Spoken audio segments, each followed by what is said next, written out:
AP39 టీవీకు స్వాగతం. నేటి వార్త విశేషాలు. నార్పల మండల ప్రజలకు భోగి, సంక్రాంతి మరియు కనుమ శుభాకాంక్షలు తెలియజేసిన ఆకుల విజయ్ కుమార్ బాబు.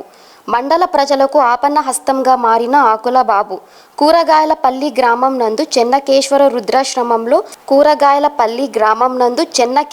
రుద్రాశ్రమంలో సంక్రాంతి పండుగ సందర్భంగా వృద్ధులకు స్వెటర్లు పంపిణీ చేశారు. నమస్కారం. నా పేరు ఆకుల బాబు. సింగరమల్ల నియోజకవర్గ ప్రజలందరికీ భోగి, మకర సంక్రాంతి, కనుమ పండుగ శుభాకాంక్షలు. రైతులు కొత్తగా పండించిన నవధాన్యాలు ఇళ్లకు రావడం చాలా సంతోషదాయకం.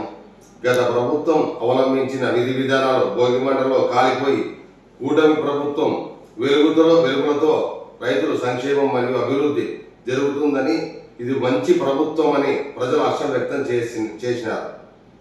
ఇదే విధంగానే రాబోయే రోజుల్లో భవిష్యత్తులో మనము ముఖ్యమంత్రి గారు చంద్రబాబు నాయుడు గారు, డిప్యూటీ సీఎం పవన్ కళ్యాణ్ గారు, యువ నాయకులు విద్యాశాఖ మంత్రి నారా లోకేష్ గారు, నియోజకవర్గ ఎమ్మెల్యే బండారు శ్రావణిశ్రీ గారి సహకారంతో కూటమి ప్రభుత్వం సంక్షేమం అభివృద్ధితో మన రాష్ట్ర ప్రగతి పథంలో ముందుకు వెళ్తుందని ఆకాంక్షిస్తూ, ప్రత్యేకించి కూటమి ప్రభుత్వం ఏర్పడిన 6 నెలల కాలంలోనే నార్పల మండలానికి సంబంధించి 4 కోట్ల వరకు ఫండ్ రిలీజ్ చేసినందుకు బండారు ఎమ్మెల్యే శ్రావణి గారికి ప్రత్యేకించి ధన్యవాదాలు.